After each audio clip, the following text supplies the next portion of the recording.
لله رب العالمين والعاقبة للمتقين والصلاة والسلام على سيد الأنبياء والمرسلين وعلى آله وأصحابه الطيبين الطاهرين أما بعد فأعوذ بالله من الشيطان الرجيم بسم الله الرحمن الرحيم فأما اليتيم فلا تقهر وأما السائل فلا تنهر صدق اللہ العظیم۔ غوث اعظم بمنی بے سر و ساما مددے قبلہ دی مددے کعبہ ایمان مددے انتظار کرم تست من عینی را اے خدا جو وہ خدا بینو خدا دا مددے بگردہ بے بلا افتادہ کشتی ضعیفانو شکستہ رات و پشتی بحق کے خواجہ عثمان ہارون مدد کن یا معین الدین چشتی مدد کن یا معین الدین چشتی مدد کن یا معین الدین چشتی۔ انتہائی عقیدت و محبت کے ساتھ اپنے اور ساری کائنات کی مرکز عقیدت انیس بے کساں چارہ ساز درد منداں ہم غریبوں کی غمگسار ہم فقیروں کی ثروت شہر یار ارم تاجدار حرم نوبہار شفاعت شب اسرا کی دولہ نوشے بزم جنت دانائے سبل مولائے کل ختم الرسل خسرو خوباں سیاح لامکاں وجہ کن فکاں در اللہ المکنون سر اللہ المخزون عالم ما کانا وما یکون آب و گل انبیاء جان و دل اصفیاء مطلع ہر سعادت مقطع ہر سیادت خلاصہ کائنات فخر موجودات حضور احمد مجتبی محمد مصطفیٰ ارواحنا فدا صلی اللہ تعالی علیہ وآلہ وصحبہ وبارک وسلم کی بارگاہ بے کس پناہ میں جس طریقے سے پڑھاؤں بلند آواز سے میرے ساتھ مل کر پڑھیں الصلاۃ والسلام علیک یا رسول اللہ یا رسول اللہ الصلاۃ والسلام علیک یا نبی اللہ الصلاۃ والسلام علیک یا نبی اللہ الصلاۃ والسلام علیک یا حبیب اللہ الصلاۃ والسلام علیک یا حبیب اللہ وعلی آلک و اصحابک یا نور اللہ وعلی آلک و اصحابک یا نور صلی اللہ اللہ تعالی علیہ وسلم۔ صلی اللہ تعالی علیہ وسلم۔ غریب آئے ہیں در پر تیرے غریب نواز غریب آئے ہیں در پر تیرے غریب نواز کرو غریب نوازی میرے غریب نواز اور تمہارے در کی کرامت یہ بارہا دیکھی تمہارے در کی کرامت یہ بارہا دیکھی غریب آئے ہیں اور ہو گئے غریب نواز تمہاری ذات سے میرا بڑا تعلق ہے تمہاری ذات سے میرا بڑا تعلق ہے کہ میں غریب بڑا تم بڑے غریب نواز کہ میں غریب بڑا تم بڑے غریب نواز اور حضور اشرف سمنا کے نام کا صدقہ حضور اشرف سمنا کے نام کا صدقہ ہماری جھولی کو بھر دیجئے غریب نواز اور لگا کے آس بڑی دور سے ہم آئے ہیں مسافروں پہ کرم کیجئے غریب نواز اور زمانے بھر سے غنی کر دیا مجھے سید زمانے بھر سے غنی کر دیا مجھے سید میں تیری جود کے صدقے میرے غریب نواز۔ آج ایک مرتبہ پھر سرکار غریب نواز عطائے رسول ہند الولی نائب نبی فی الہند قطب المشائخ بلکہ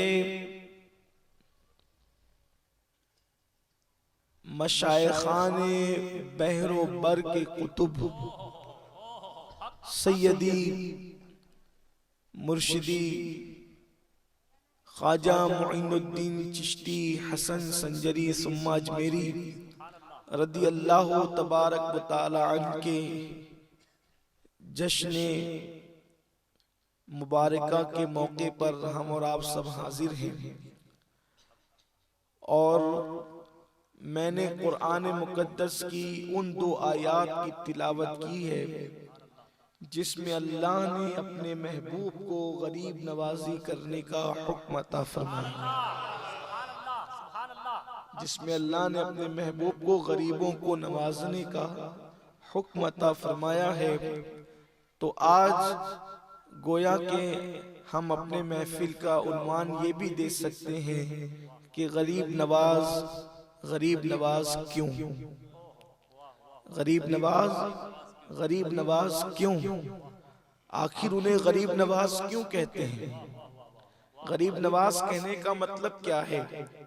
تو اب ہم بہت اگر آپ کی توجہ رہی تو ہم اس پر گفتگو کریں گے تاکہ آپ کو اور ہمیں سمجھ میں آئے کہ جب سے ہم نے ہوش سنبھالا ہم تو غریب نواز کہہ ہی رہے ہیں، اس لیے کہ ہندوستان کی سرزمین پر بچہ ہندوستان کا، مومنوں کا، مسلمانوں کا غریب نواز سے محبت کرتا ہے۔ ہم تو پیدا ہی ہوتے ہیں تو بچپنے میں ہم بولنا سیکھتے ہیں تو ہمارے کانوں میں سرکار غریب نواز اور غوث پاک یہ 2 بزرگ ایسے ہیں کہ جن کا نام بار بار گونجتا ہے ہمارے کانوں میں، بلکہ ہمارے یہاں تو اللہ رسول کے بعد سب سے پہلا نام اگر کسی کا سکھایا جاتا ہے تو وہ سرکار غوث العظم دستگیر کا، اور ان کے بعد میں سرکار غریب نواز کا نام ہے۔ ہمارے بچے زمین پر گرتے ہیں تو گرتے بعد میں پہلے وہ یا غوث المدد کہتے ہیں۔ ہمارے یہاں یہ تعلیم دی جاتی ہے سنیوں کے بچوں کو، اللہ کا بے پناہ شکر ہے، اور بلکہ ہمارے دین کی حقانیت کی یہ بات ہے کہ ہم اپنے دین کو جو حق جانتے ہیں اس کی بہت ساری وجوہات میں سے ایک وجہ یہ بھی ہے کہ الحمدللہ ہمارے مسلک میں غوث و خواجہ جیسے ولی موجود ہیں۔ ہماری حقانیت کی سب سے بڑی دلیل ہم یہ محسوس کرتے ہیں کہ ہمارے دین کی حقانیت کے یہ دونوں شاہد ہیں، معین الدین اجمیری، محی الدین جیلانی۔ تو سرکار غریب نواز کیوں ہے، اس پر آج ہم گفتگو کریں گے۔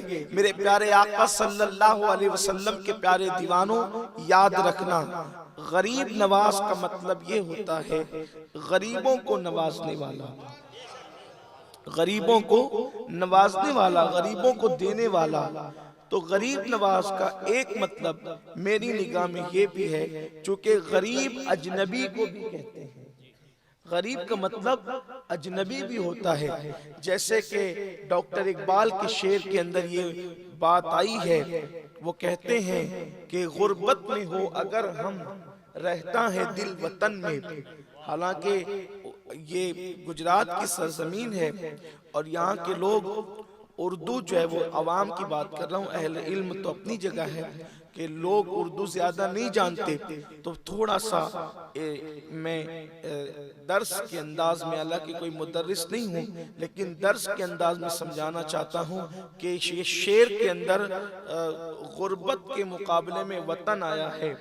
تو وطن جو ہے وہ آپس کے لوگ، ہم وطن آپس کے لوگ، پیار محبت، جہاں انسان پیدا ہوتا ہے، جہاں انسان رہتا ہے، جہاں انسان پلتا بڑھتا ہے تو وہ وطن کہلاتا ہے۔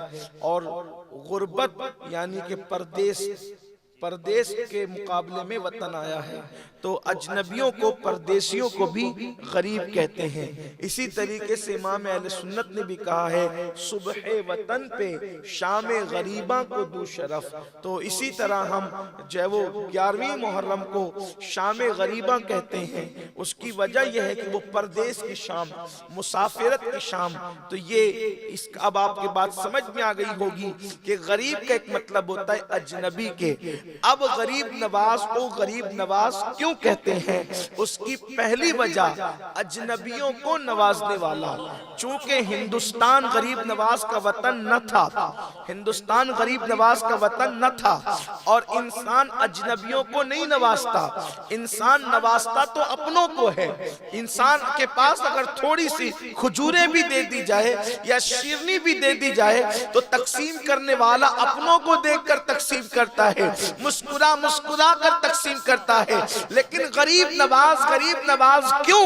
اس کی ایک وجہ یہ ہے کہ غریب نواز پیدا ہوئے سنجر میں، ان کا اصل وطن تھا مدینہ منورہ، اور اگر اس کے بعد لے لے مدینہ منورہ کے بعد تو کربلا ان کا وطن تھا، اس کے بعد اگر لے لے تو سنجر ان کا وطن تھا۔ لیکن اللہ اکبر، سرکار غریب نواز نہ ہند میں پیدا ہوئے، نہ ہند میں بڑے ہوئے، نہ ہند میں پلے بڑے، نہ ہندوستان میں کوئی رشتہ داری تھی، نہ ہندوستان میں اور کوئی تعلق تھا، لیکن اللہ اکبر، غریب نواز آئے اور آنے کے بعد ہندوستان والوں کو، ان غریبوں کو، اجنبیوں کو نوازا، اور کس طرح نوازا کہ 90 لاکھ کو سب سے بڑی دولت جسے کہتے ہیں یعنی ایمان، اس ایمان سے نوازا۔ اس طرح غریب نواز، اس طرح بھی غریب نواز ہیں۔ سبحان اللہ، نعرہ تکبیر، نعرہ رسالت، خواجہ کا ہندوستان، فیضان سرکار غریب نواز۔ اجنبیوں کو نوازنے والے، پردیسیوں کو نوازنے والے، تو ایک وجہ یہی۔ اور پھر یہاں لوگ کہتے ہیں غریب نواز تو صرف اللہ ہو سکتا ہے۔ آپ مجھے بتائیں، بے شک غریب نواز اللہ ہے، بندہ نواز اللہ ہے، غوث اللہ ہے، داتا اللہ ہے، مولانا بھی اللہ ہے، لیکن اگر آپ کو یہ تکلیف ہے کہ ہم غریب نواز اللہ کو کہہ کے مشرک ہوتے ہیں، یا داتا اللہ کو کہہ کے مشرک ہوتے ہیں، یا غوث اللہ کو کہہ کے مشرک ہوتے ہیں، تو یا معاذ اللہ جو ہے وہ آپ یہ بات لاتے ہیں کہ آپ نے داتا اللہ ہے، بندے کو کہاں مشرک ہو گیا، اللہ جو ہے وہ غوث ہے، بندے کو کہاں مشرک ہو گیا۔ تو اسی طرح تو مولانا بھی اللہ ہے، اگر آپ نے بندے کو مولانا کہا تو پھر آپ بھی مشرک ہو گئے، اس کا مطلب کوئی بچہ ہی نہیں۔ تو جو مولانا کی تعویل آپ کرتے ہیں وہیں پر غوث اور داتا کی تعویل ہمارے لیے بھی کر لیا کریں، ورنہ آپ تو شرک کا فتویٰ اگر لگاتے رہیں گے تو شرک سے دنیا کا کوئی انسان نہیں بچ سکے گا، نہ آپ مومن رہ سکیں گے نہ اور کوئی مومن رہ سکے گا۔ تو میرے پیارے آقا صلی اللہ علیہ وآلہ وسلم کے دیوانوں ایسا نہیں ہے، غوث یعنی مددگار ذاتی طور پر اللہ ہی ہے، لیکن اللہ کی عطا سے مددگار ہمارے غوث اعظم بھی ہے، اور اللہ کی عطا سے غریب نواز ہمارے معین الدین اجمیری بھی ہے، اور بندہ نواز ہمارے سید محمد حسینی بھی ہے، اور جنہیں ہم بندہ نواز کے سودراز کہتے ہیں۔ تو لوگ اس طریقے کی باتیں الجھاتے ہیں۔ تو پہلی وجہ غریب نواز کہلانے کی یہ کہ آپ نے اجنبیوں کو نوازا، اور غریب کا مطلب اجنبی ہوتے ہیں۔ اب دوسری چیز آئیے جو اصل غریب نوازی کی وجہ ہے، وہ یہ ہے کہ غریب مطلب مفلسوں، غریب کا ایک مطلب ہوتا ہے مفلس، بے سہارا، بے مال اور لٹا پٹا، اور اس کا کوئی چارہ نہ ہو، بے چارہ۔ اب آپ کہیں گے کہ بھئی غریب نواز کہتے ہیں تو پھر یہاں مالدار لوگ بھی تو رہتے ہیں، تو ان کو وہ نہیں نوازتے، صرف غریبوں کو نوازتے ہیں۔ تو پہلی بات یاد رکھیں، ایک بندہ ہے جو کروڑ پتی ہے، اور دوسرا بندہ ہے جو ہزاروں کا مالک ہے۔ تو کروڑ پتی کے مقابلے میں ہزاروں روپے رکھنے والا غریب کہلائے گا۔ ٹھیک ہے، اتنی بات سمجھ گئے آپ کے؟ اور 1000 روپے جس کے پاس ہے، سینکڑوں رکھنے والا اس کے سامنے غریب کہلائے گا۔ اسی طریقے جس کے پاس سینکڑوں ہے تو چند روپے رکھنے والا اس کے سامنے غریب کہلائے گا، یعنی جس سے جس کا مال کم ہوگا اس کے مقابلے میں وہ غریب ہوگا۔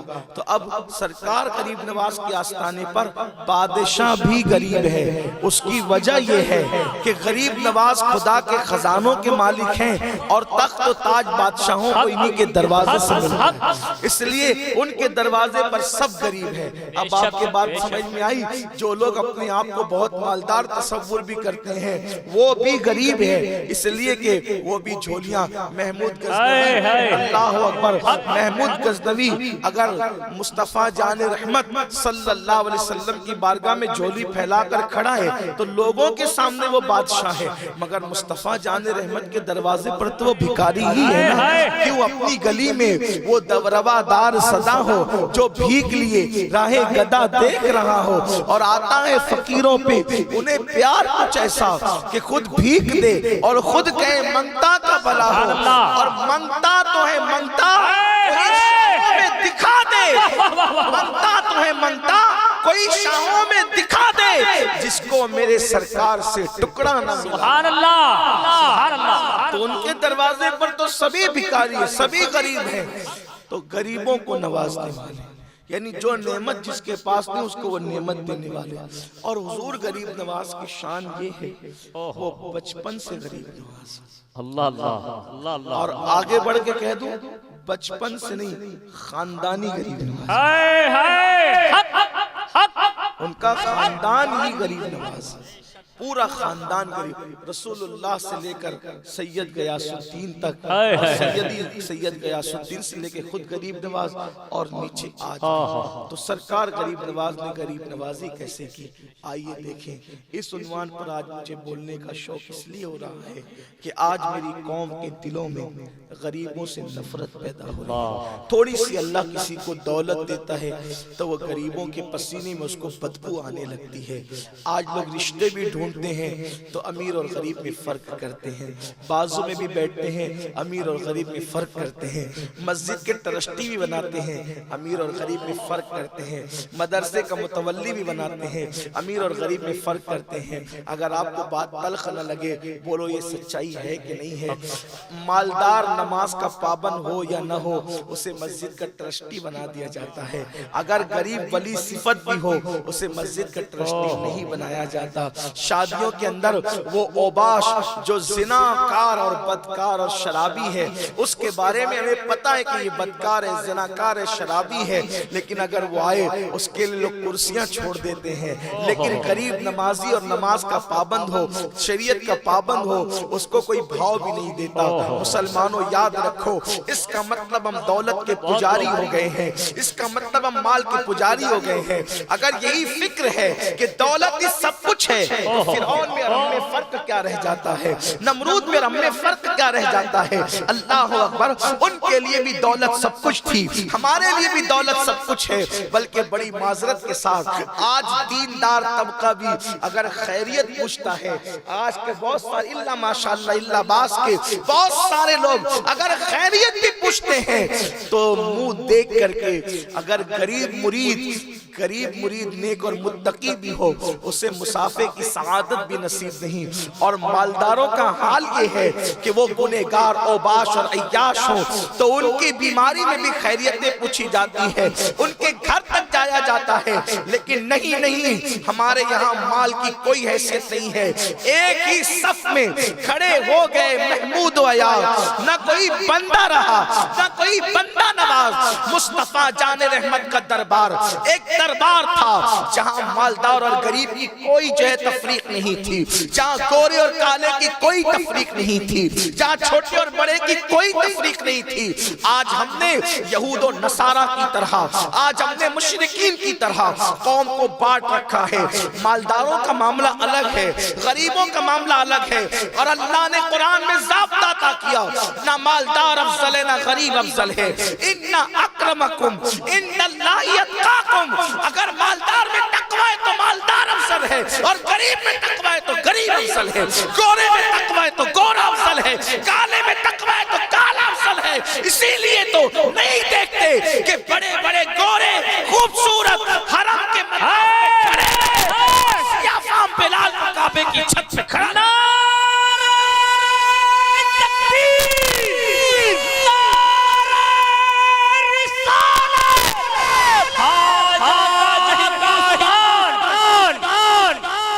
آج رشتہ داریاں بھی طے ہوتی ہے تو غریبی اور امیری کی بنیاد پر طے ہوتی ہے.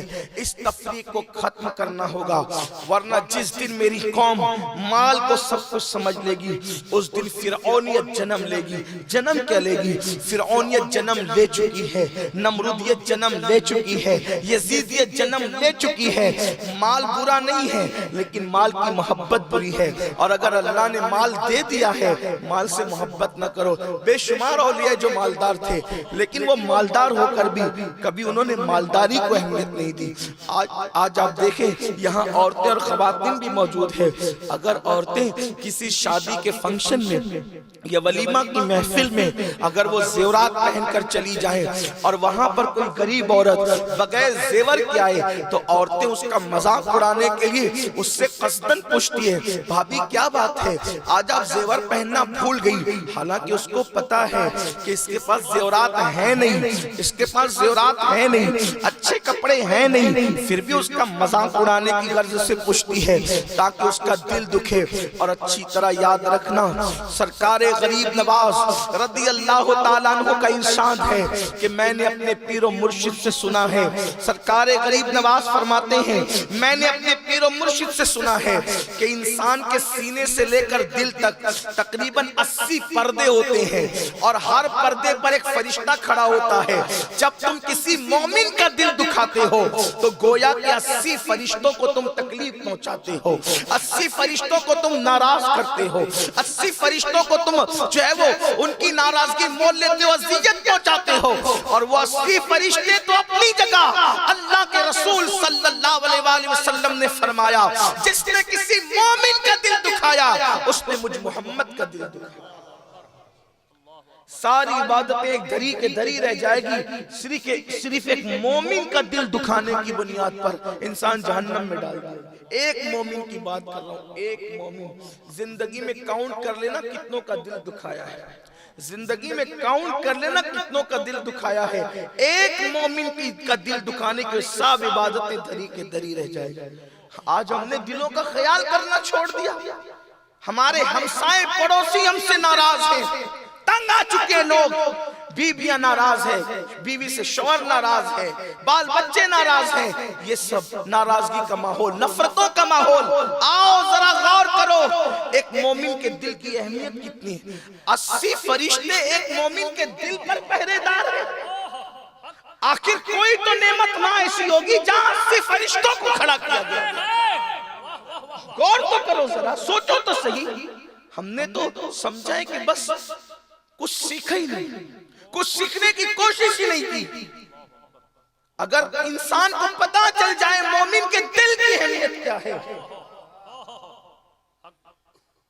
ایک چھوٹی سی بات سمجھاتا ہوں، سمجھیں. یہ کرسی میں میں بیٹھا ہوں، آپ مجھ سے محبت کرتے ہیں، آپ نے مجھ سے محبت کر مجھے کاٹا بھی چبھنے نہیں دینا چاہتے، ٹھیک، لیکن اس کرسی کا آپ کو خیال نہیں ہے. کرسی پر پتھر بھی مار رہے ہیں، کرسی کو توڑ بھی رہے ہیں. بولو بیٹھنے والے کو تکلیف ہوگی کہ نہیں ہوگی؟ آپ نے کرسی کا خیال نہیں کیا، مجھ سے تو بڑی محبت کا دعویٰ کیا. اب آپ جتنا ڈیمیج کرسی کو کریں گے سارا اثر مجھ پہ پڑے گا. ٹھیک سمجھ میں؟ اب اللہ فرماتا ہے میرے جلوے زمینوں میں نہیں سماتے، میرے جلوے آسمانوں میں نہیں سماتے، میرے جلوے عرش کرسی پر نہیں سماتے. میرے جلوے اگر کہیں سماتے ہیں تو وہ مومن کے دل میں سماتے ہیں. اب ذرا سوچو جلوہ یار جس کے دل میں موجود ہو، اب دل ٹوٹے گا، دل ٹوٹے گا، مکان پر اثر پڑے گا تو بولو اس پہ اس کا اثر در پردہ کس پر پڑے گا؟ میرا اللہ مکان اور زمان سے پاک ہے، زمان و مکان سے پاک ہے، لیکن کہنے والے نے کہا ہے کہ تو دل میں تو آتا ہے سمجھ میں نہیں آتا. میں جان گیا بس تیری پہچان یہی ہے. تو میرے آقا صلی اللہ علیہ وسلم کے دیوانوں دلوں کا خیال کرو، کیونکہ دلوں میں اللہ رسول کے جلوے بستے ہیں. تو آج ہم نے معاشرے کو تقسیم کر دیا، تفریق کر دی. ہم نے غریب اور امیر، مالدار، یہ برادریاں، خطے، قبیلے، نہیں، کوئی برادری افضل نہیں ہے. جس برادری کو حضور پسند کر لیں، کوئی برادری کا فرض افضل نہیں ہے.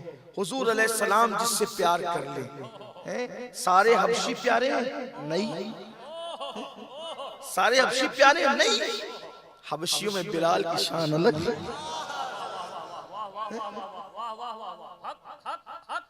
سارے مدنی پیارے ہیں؟ نہیں. جن انصار کو چن لیا وہ پیارے ہیں، ورنہ مدینے والے تو اور بھی تھے. سارے مکی بھی پیارے ہیں؟ نہیں. مکے میں ابو بکر عمر کو چن لیا، عثمان و علی کو چن لیا، ورنہ مکے میں تو ابو جہل اور ابو لہب بھی تھے. پتا چلا شہر کی بات نہیں ہے، یار کی پسند کی بات ہے. یار جسے پسند کر لے وہی سب کچھ ہو جاتا ہے. اللہ کا محبوب بنے جو تمہیں چاہے، اس کا تو بیاں ہی نہیں ہے تم جسے چاہو. تو غربت بری چیز ہے، اور اللہ رب العزت نے اپنے محبوب سے فرمایا فَأَمَّا الْيَتِيمَ فَلَا تَقْهَرْ وَأَمَّا السَّائِلَ فَلَا تَنْهَرْ. محبوب جب کوئی یتیم آپ کے پاس آئے تو آپ یتیم کو نہ نکالنا، یتیم کو نہ جھڑکنا، یتیم کو نہ جھڑکنا، یتیم کو اپنے سے دور نہ کرنا، اور سائل کو کبھی محروم مت کرنا. اللہ نے محبوب سے کہا، اور اس سے پہلے بھی اللہ تعالیٰ نے فرمایا کہ حاجت مند آپ کو پایا تو اللہ تبارک و تعالیٰ نے آپ کو غنی کر دیا. تو 100 حاجت مندوں کا خیال کیا جائے، حاجت مندوں کا خیال کیا جائے، 1 یتیم کو نہ جھڑکا جائے، 2 اور سائل کو کبھی محروم نہ کیا جائے. یہ ہے غریب نوازی کا حکم اللہ نے جو اپنے محبوب کو دیا. اور اللہ کے محبوب صلی اللہ علیہ وآلہ وسلم نے غریبوں کا بڑا خیال کیا. آپ دیکھیے کتنا خیال فرمایا. آج اگر کوئی غریب انسان، ایک حدیث پڑھوں گا پھر غریب نواز کی طرف آئیں گے، کہ اگر آج کوئی غریب انسان یا کوئی حاجت مند ہمارے پاس کوئی مسئلہ لے کر کے آتا ہے کہ میرا یہ مسئلہ یہ معاملہ ہے، تو ہم بہت جلدی سے اس کی طرف توجہ نہیں کرتے، کیونکہ ہمیں پتہ ہی نہیں ہے کہ اگر ہم کسی کی حاجت روائی کریں، یعنی اس کی حاجت کو پورا کریں، اس کے کام بنانے میں ہم تگ و دو کریں، تو ہمیں اس کا صلہ کیا ملے گا. ہمارے پاس تو بس نماز روزہ ہی عبادت ہے زیادہ سے زیادہ، اور دوسری چیزوں کی طرف توجہ نہیں ہے. لیکن میرے آقا صلی اللہ علیہ وسلم کے دیوانوں یاد رکھنا، اللہ کے حبیب صلی اللہ علیہ وآلہ وسلم فرماتے ہیں اگر کوئی شخص ایک دن کے اندر اپنے کسی مومن بھائی کی صرف ایک حاجت کو پورا کر دے، اس دن اللہ اس کی 100 حاجتوں کو پورا فرماتا ہے، اس کی 100 حاجتیں اللہ پوری فرماتا ہے. اور یہ بھی فرمایا کسی مومن مسلمان کی مدد کے لیے چلنا، یعنی کوئی آیا چلو یار میرا مسئلہ وہ حل کر دو، اور آپ کے ذریعے سے وہ مسئلہ حل ہو سکتا تھا، ابھی آپ نے حل نہیں کیا، صرف چلے تو ہر قدم کے بدلے میں مسجد نبوی شریف میں 1 سال اعتکاف کرنے سے زیادہ ثواب عطا کیا جائے. یعنی سال بھر مسجد نبوی شریف کے اندر آپ اعتکاف کریں، اس کا جو ثواب ملے گا اس سے زیادہ اللہ تبارک و تعالیٰ کسی مومن کی مدد کے لیے چلنے پر. اور اللہ اکبر، اگر آپ نے اللہ اس کی مدد نہیں کی، آپ مدد کر سکتے تھے، آپ حاجت روائی کر سکتے تھے، آپ اس کا کام بنا سکتے تھے، لیکن آپ نہیں گئے. تو میرے آقا صلی اللہ علیہ وآلہ وسلم کے فرمان کا مفہوم ہے، اللہ کے رسول علیہ السلام نے فرمایا کہ جو کسی کے پاس آس لے کر کے آیا کہ میرا کام اس سے ہو جائے گا، اور وہ اس کی آس پوری کر سکتا تھا، لیکن اس نے اس کی آس پوری نہیں کی، اس نے اس کی آس پوری نہیں کی، تو قیامت کے دن اللہ تبارک و تعالیٰ جس نے اس کی آس توڑی تھی، اللہ تبارک و تعالیٰ اس کے سارے اعمال کو ضائع کر دے گا اور اس کی بھی آس توڑ دے گا، اور اللہ اس کا ٹھکانہ جہنم بنا دے گا. سوچئے یہ ہے آج مسلمان در در کی ٹھوکر نہ کھاتا اگر ایک دوسرے کی مدد کرتا. آج ایک دوسرے کی مدد، بلکہ لوگ سگے بھائی کی مدد نہیں کرتے.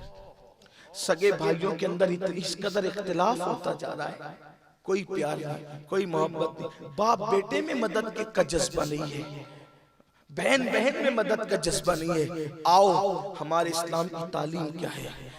ایک دن اللہ کے رسول صلی اللہ علیہ وآلہ وسلم کی بارگاہ میں ایک صحابی آئے، ایک صحابی رسول ان کا نام ہے حضرت سیدنا جابر ابن عبداللہ انصاری رضی اللہ عنہ۔ حضرت جابر آئے اور آنے کے بعد عرض کیا کہ یا رسول اللہ صلی اللہ علیہ وآلہ وسلم، میں نے کھجور پکنے کے وعدے پر کسی یہودی سے قرضہ لیا تھا، اور ہوا یہ کہ ہوائیں ایسی چلی اور موسم ایسا ہوا کہ میرے باغ میں جو کھجوریں آنی تھی وہ آئی تھی تو پکنے سے پہلے ہی وہ جھڑ جھڑ کے ٹوٹ ٹوٹ کر کچی کچی گر گئی۔ ایسا ہوتا ہے نا، کسان لوگوں کو پتا ہے، جو لوگ کسان ہیں، کہ اگر وہ پھل پکنے سے پہلے بارش ہو جائے تو ہوا تیز سے چلے تو کچے پھل ہی ضائع ہو جاتے ہیں، کھیتی خراب ہو جاتی ہے، تو جو امید ہوتی ہے وہ ٹوٹ جاتی ہے۔ حضرت جابر رضی اللہ تعالیٰ عنہ کا کھجور کا باغ تھا بہت بڑا، انہوں نے کھجور پکنے کے وعدے سے قرضہ لیا تھا، لیکن ہوائیں چلی، کچی کھجوریں ٹوٹ گئی اور وہ جو پھول تھے وہی ختم ہو گئے۔ تو اب یہ تھا کہ وہ قرضہ ادا نہیں ہو سکے گا، تو یا رسول اللہ اب وہ بہت تنگ کر رہا ہے، یا رسول اللہ میں کیا کروں؟ اب میرے آقا علیہ الصلوۃ والتسلیم کہہ دیتے جابر میں کلمہ پڑھانے آیا ہوں، میں نماز پڑھانے آیا ہوں، یہ قرضوں کے معاملے میں میں شریک ہونے نہیں آیا ہوں، لیکن قربان میرے آقا کی شان سر بالی انہیں رحمت کی ادا لائی ہے، حال بگڑا ہے تو بیمار کی بن آئی ہے۔ میرے سرکار نے فرمایا ٹھیک ہے جابر، چلو میں تمہارے ساتھ چلتا ہوں اور اس سے بات کرتے ہیں۔ اللہ اکبر، میرے آقا صلی اللہ علیہ وآلہ وسلم حضرت جابر کے قرضے کے معاملے میں خود سے چل کر جن کی چوکھٹ پر چل کر سدرۃ المنتہا پر جبریل امین بار بار آتے ہیں۔ جبریل جس کی چوکھٹ پہ چکر لگاتے ہیں وہ رسول ایک یہودی کے دروازے پہ جا رہے ہیں، اپنی خاطر نہیں بلکہ ایک مسلمان اپنے صحابی اپنے غلام کی خاطر سرکار چل کر جا رہے ہیں۔ بتائیں مسلمانوں، کیا ہمارے اندر بھی یہ جذبات ہیں؟ کیا ہمارے اندر بھی یہ احساسات ہیں؟ نہیں نہیں، یہ احساسات ہمارے اندر نہیں ہے۔ بڑی معذرت کے ساتھ صرف داڑھی کا نام دین، صرف ٹوپیوں کا نام دین، صرف تسبیحوں کا نام دین، یاد رکھنا دین وہ ہے جو مصطفیٰ جان رحمت نے عطا کیا ہے، دین وہ ہے جس کی تعلیم مصطفیٰ جان رحمت صلی اللہ علیہ وآلہ وسلم نے دی ہے۔ اللہ اکبر، میرے آقا علیہ السلام ایک یہودی کے دروازے پہ چل کر کے جاتے ہیں اور فرماتے ہیں دیکھو جابر کے ساتھ یہ حادثہ ہو گیا ہے، اس لیے میں تمہاری چوکھٹ پہ چل کے آیا ہوں کہ تم اس کی قرض کی مدت بڑھا دو۔ اس نے کہا یا رسول اللہ آپ میرے دروازے پر آئے، میں بڑا خوش نصیب ہوں، لیکن میں اب اس کی کوئی مدت نہیں بڑھا سکتا کیونکہ میں پہلے کئی بار ان کو مہلت دے چکا ہوں، مدت بڑھا چکا ہوں، اب میں مزید ان کو کوئی مدت اور مہلت نہیں دوں گا۔ سرکار نے فرمایا ایک کام کرو، میرے کہنے پہ مہلت دے دو، اگر یہ قرض اب نہیں دے گا تو ذمہ داری میں لیتا ہوں، میں اس کا قرضہ چکا دوں گا۔ اس نے کہا نہیں، اب میں کوئی مہلت نہیں دے سکتا۔ اللہ اکبر، سرکار ابد قرار صلی اللہ علیہ وسلم اس کے دروازے سے واپس آ گئے، واپس لوٹے، اس نے نہیں مانا سرکار کی بات۔ حضرت جابر کا چہرہ اتر گیا، چہرہ چھوٹا چھوٹا ہو گیا۔ حضور علیہ السلام اب گھر نہیں گئے، ان کے باغ میں گئے۔ سرکار میں کیا کروں؟ سرکار فرماتے ہیں ایک بار میں اکیلے جاتا ہوں اور دوسری مرتبہ میرے اور آپ کے آقا پھر اس یہودی کے دروازے پر چل کر گئے۔ مسلمانوں کیا یہ سنت نہیں ہے کہ کسی کے دروازے پہ چل کر کے جانا، کسی کی مشکل کشائی کے لیے، کسی کی حاجت روائی کے لیے؟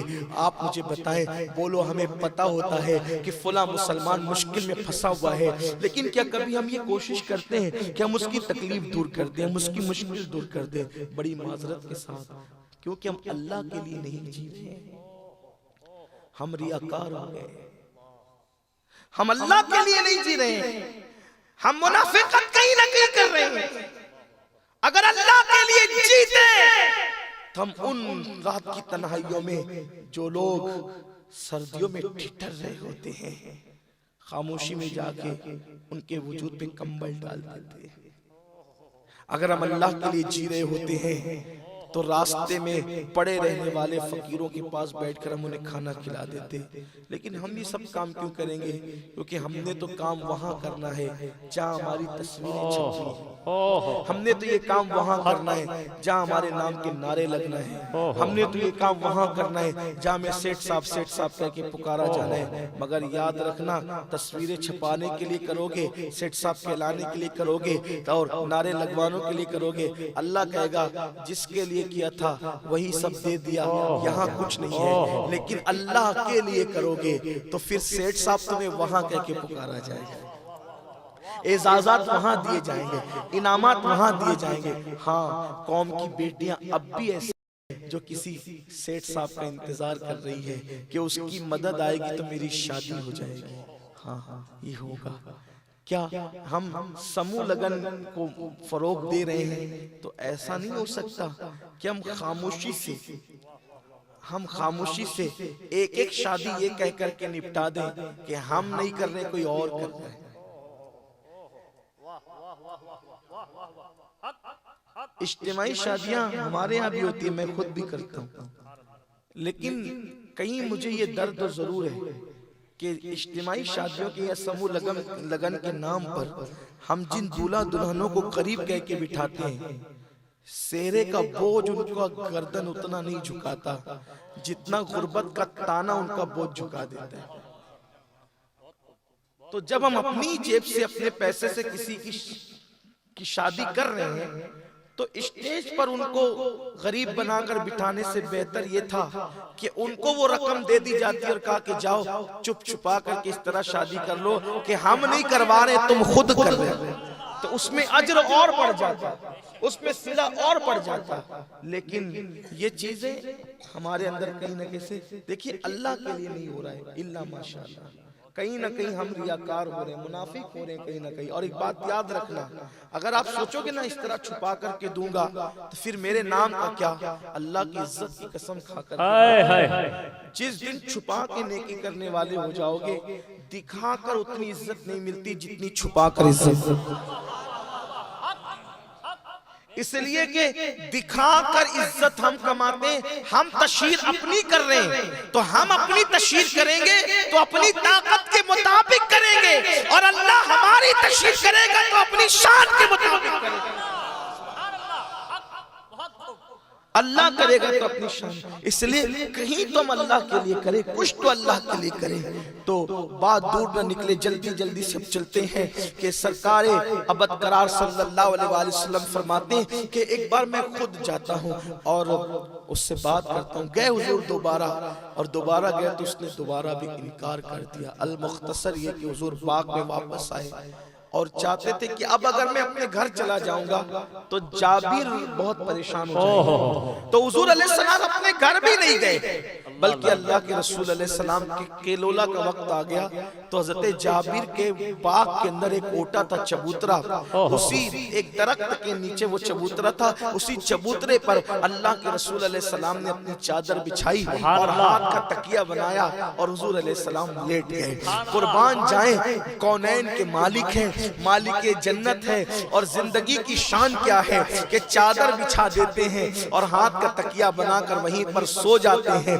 اللہ اکبر. اپنا حال تو یہ ہے کہ نرم گدوں کے بغیر ہمیں نیند نہیں آتی اور وہاں ہاتھ کا تکیہ ہے اور چادر ہے. اللہ کے حبیب صلی اللہ علیہ وآلہ وسلم سو گئے، لیکن سونے کے درمیان صحابہ نے ایک معجزہ دیکھا کہ چونکہ دوپہر ڈھلتی جا رہی تھی اور جہاں سایہ تھا وہاں سایہ ختم ہوتا جا رہا تھا. قریب تھا کہ حضور کے پیروں پر دھوپ آنا شروع ہو جاتی حالت نیند میں. صحابہ نے دیکھا درخت نے بڑھ کر اپنی ٹہنی کو بڑھا دیا، درخت نے بڑھ کر اپنی ٹہنی کو بڑھا دیا. اور اللہ اکبر. پھر حضور علیہ السلام اٹھے، وضو کیا. وضو کرنے کے بعد اللہ کے حبیب علیہ السلام نے 2 رکعت نماز پڑھی. حضرت جابر نے کہا حضور اب کیا ہوگا؟ سرکار نے فرمایا اب کچھ نہیں ہوگا، ایک کام کرتے ہیں، تیری کھجوریں توڑتے ہیں، تیری کھجوریں توڑتے ہیں. یا رسول اللہ اتنی کھجوریں نہیں ہیں کہ اس کو قرض دیا جا سکے. آقا فرماتے ہیں تو ٹوکرا لے کر چل، توڑنے کا کام میں کروں گا. جابر سمجھ گئے کہ آج کوئی معجزہ پھر آنکھوں سے دیکھنے کو ملے گا۔ جابر ٹوکریاں لے کر چلتے رہے، حضور کھجوریں توڑتے رہے حتیٰ کہ کھجوریں ٹوٹتی رہی اور ٹوکرا بھرتا رہا، کئی ٹوکرے بھر گئے۔ اور پھر سرکار نے فرمایا موج لے، کتنا ہے اس کا قرض؟ جابر کہتے ہیں خدا کی عزت کی قسم درختوں پہ کھجوریں اتنی نہیں تھی، لیکن جب وہ کھجوریں تولی گئی تو اس کو دے کر بھی میری کھجوریں بچ گئی۔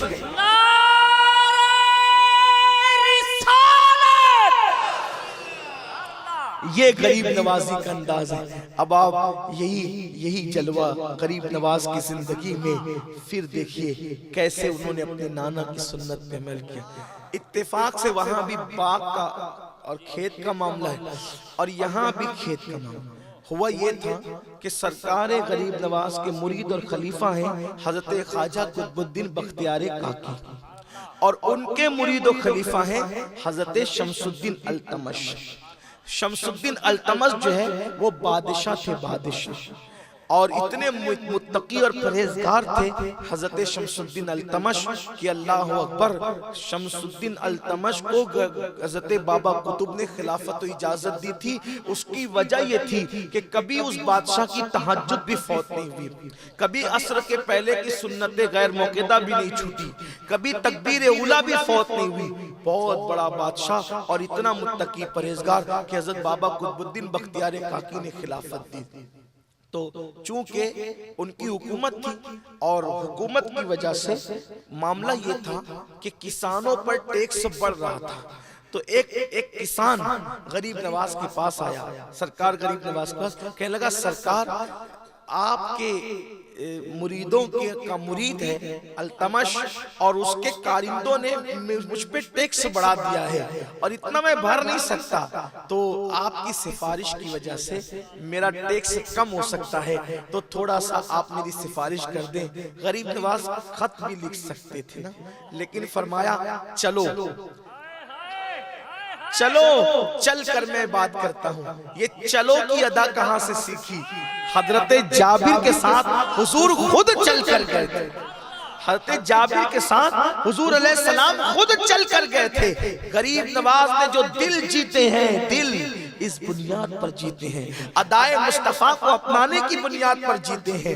آج ہم دل جیتنے کا ہنر بھول گئے، دل جیتنے کا فن بھول گئے، اور یاد رکھنا کسی بھی نیکی پر وہ ثواب نہیں ملتا جو دل خوش کرنے پر ثواب ملتا ہے، جو دلوں کی خوشی کی بنیاد پر ثواب ملتا ہے، بلکہ اللہ اکبر حج کا اجر پیچھے ہے، دلوں کے خوش کرنے کا اجر آگے ہے۔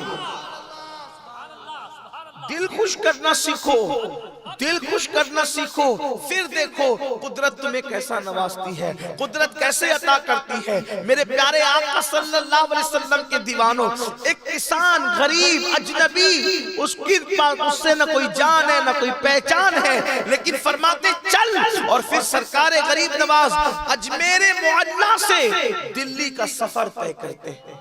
اجمیر شریف سے دلی کا سفر، آج بھی اجمیر شریف سے دلی کا سفر تیز رفتار کاروں سے 3 گھنٹے سے کم کا نہیں ہے۔ اتنا خوبصورت ہائی وے بن چکا ہے، پھر بھی 3 گھنٹے سے کم کا نہیں ہے، اور اس دور میں گھوڑے پر، کچر پر، اونٹوں پر سفر تھا، اور وہ بھی گرمی، سردی، بارش، یہ سب چیزیں، لیکن قربان جائیں گئے اس کے ساتھ، کسان کے ساتھ۔ اب وقت سے پہلے اطلاع ہو گئی دلی میں کہ سرکار غریب نواز آ رہے، حضور غریب نواز آ رہے، سرکار غریب نواز آ رہے۔ حیرت تھی اس بات پہ کہ بھئی بغیر اطلاع کے آ رہے ہیں، لیکن اب بھئی پیر کا حضرت کو کون حضرت ہوگا، حضرت کا حضرت کون ہوگا، تو اب کون بات کرے، کون کیا کرے۔ جب پتہ چلا تو بادشاہ بھی جو پوتا مرید تھا اور مرید سے سرکار بختیار کاکی بھی، دونوں دلی والوں کو لے کر کے آئے اور آ کر کے خوب پرجوش استقبال کیا۔ سرکار غریب نواز بابا قطب کی خانقاہ میں گئے اور فرمایا شمس الدین تو اصل میں کام تم سے ہے۔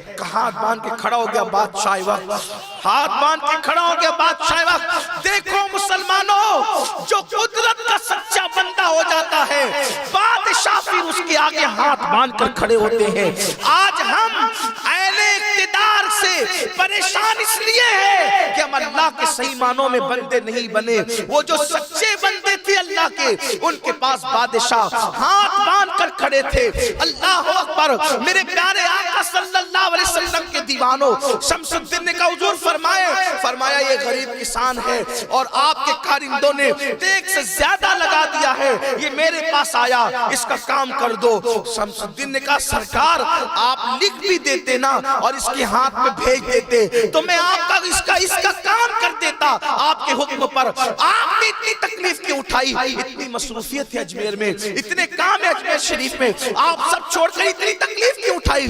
فرمایا شمس الدین خط بھیجنے پر بھی کام ہو جاتا مجھے یقین ہے. ارے خط نہ بھی بھیجتا, اپنا نام دے کر بھیجتا تو بھی کام ہو جاتا, لیکن قدم قدم پر اس غریب کا جو دل خوش ہوتا رہا, اس کا جو ثواب مجھے ملا ہے وہ ثواب مجھے کہاں.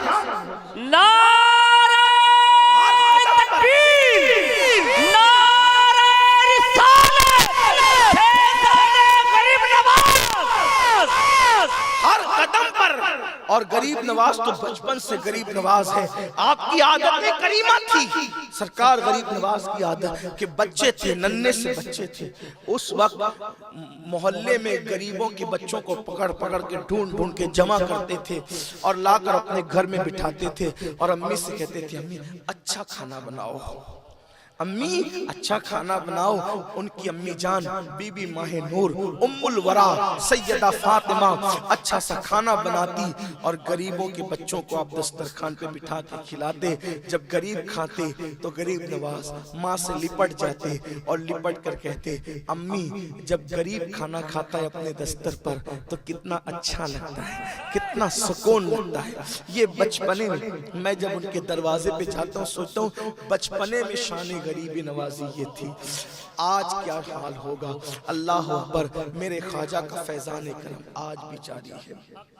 بہت لمبی گفتگو نہیں کرنا آپ سے, اور دو باتیں کر کے بات مکمل کرتا ہوں. دو باتیں.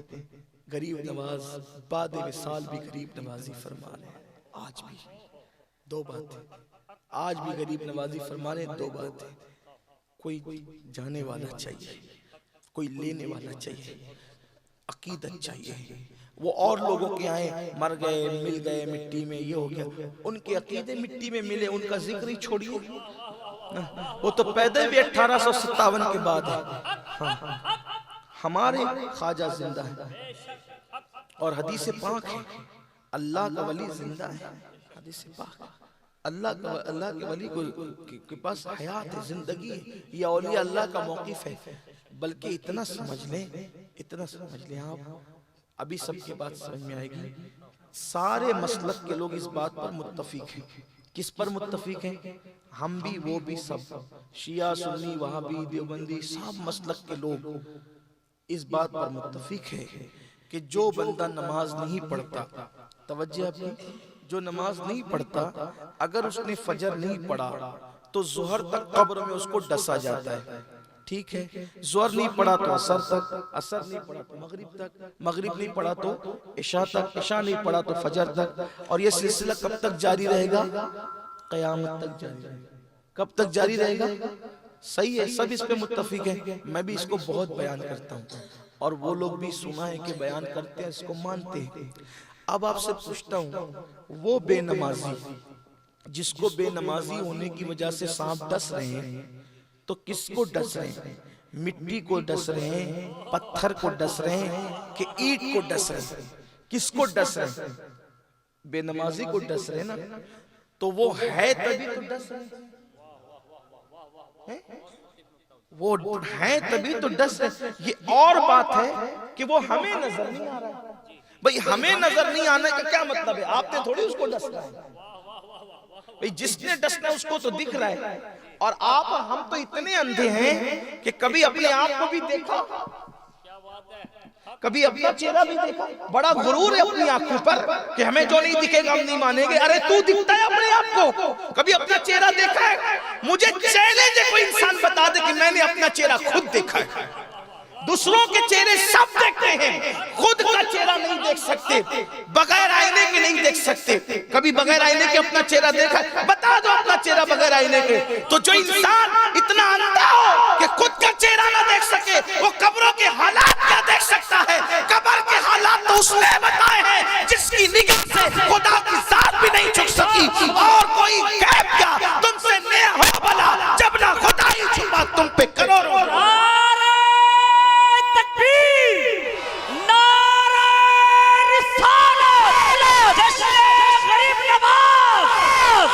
کوئی ضروری ہے کہ ہمیں جو دکھے وہی ہو؟ اپنے دیکھنے پہ اتنا غرور مت کرو، ہم تو اپنا چہرہ بھی نہیں، تو کیا انکار کر دو کہ ہمارا چہرہ ہی نہیں ہے؟ ہمارا چہرہ ہی، اپنا چہرہ کبھی کوئی نہیں دیکھ سکتا۔ یہ قدرت کی بہت بڑی آزمائش ہے، قدرت کی بہت بڑی آزمائش ہے انسان کے ساتھ۔ سب کو دیکھنے والے انسان، آسمان تک دیکھنے والے انسان، تو اپنا آپ کبھی نہ دیکھ سکے گا۔ یہ قدرت عاجز کر دیا ہے قدرت نے انسان کو۔ اپنی آنکھ پہ غرور مت کرو۔ تو حدیث پاک ہے، سب مانتے ہیں۔ اب بتاؤ، جب بے نمازی، اچھا پھر بے نمازی کو مردے پن میں ڈسا جا رہا ہے کہ زندہ کر کے ڈسا جا رہا ہے؟ اگر مردہ ہی ہو کر کے ڈسا جانا ہے تو پھر تو وہ نمازی بے نمازی کا فرق کیا رہنا ہے؟ ٹھیک ہے، وہ کھاتا پیتا رہے، سو موج مستی کرتا رہے، اور مردہ ڈسا جائے گا تو اس کو تکلیف کیا ہوتا ہے؟ مردے کو تکلیف کیوں ہونا ہے؟ تو ڈستے وقت اس کو روح لوٹائی جاتی ہے، اس کو زندہ کیا جاتا ہے۔ زندہ ہونے کے بعد یہ عقیدہ ہے مسلمانوں کا، مومنوں کا، کہ عذاب صرف روح پر نہیں ہوتا، اور عذاب صرف جسم پر بھی نہیں ہوتا، بلکہ روح اور جسم دونوں پر عذاب ہوتا ہے۔ یہ عقیدہ ہے مومنوں کا۔ تو اب بھئی روح ڈالی گئی ہے نا، تبھی تو عذاب ہو رہا ہے۔ مطلب روح ڈالی گئی تو وہ زندہ ہوا کہ نہیں ہوا؟ ہوا نا زندہ۔ تو بے نمازی جب اپنی قبر میں زندہ ہیں تو غریب نواز حضور کی اولاد کیوں زندہ نہیں ہے؟ یہ فتنہ تو تم لائے ہو زندہ مردہ کا، ورنہ وہاں تو ہر مومن زندہ ہے۔ اور اگر ہر مومن زندہ نہیں ہے، ہر مسلمان زندہ نہیں ہے، چلیے دوسری بات پر آ جائیں۔ قبرستان جاتے ہیں تو کیا کہتے ہیں؟ مردوں سے بات کرتے ہیں۔ ہم نے غریب نواز سے کر لی تو شرک ہو گیا، کہہ دیا غریب نواز یہ دے دیجئے، شرک کر دیا۔ آپ بھی بات کر رہے ہیں مردے سے، کیا کر رہے ہیں؟ السلام علیکم یا اہل القبور، اے قبر والو تمہیں سلام ہو، سلام کر دیا۔ یہ تو سر اب کلام بھی کر رہے ہو۔ کیا کلام کرتے ہو؟ انہیں تسلی دے رہے ہو، انہیں تسلی دے رہے ہو، کیا کہتے ہیں؟ السلام علیکم یا اہل القبور یغفر اللہ لنا ولکم، اللہ تمہیں بھی بخش دے اور ہمیں بھی بخش دے۔ یہ بات کر رہے ہو، تمہیں بھی بخش دے۔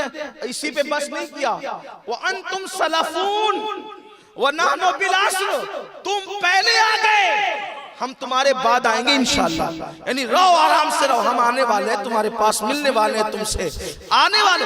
اب تم بات کرو، کس سے بات کر رہے ہو؟ ابا سے، دادا سے، پردادا سے، لکڑ دادا سے، پڑوسی سے، کس سے؟ جو جھوٹ بولتا تھا اس سے، کس سے؟ جو شراب پیتا تھا اس سے، کس سے؟ جو جوا کھیلتا تھا اس سے۔ ارے اور پھر عقیدہ بھی یہ ہے کہ میں تسلی دے رہا ہوں تو وہ سن رہا ہے۔ نادان، جب وہ جھوٹا تیری گفتگو کو سن کر تسلی پاتا ہے تو وہ سچے لوگ جن کے ساتھ ہونے کا حکم قرآن نے دیا ہے۔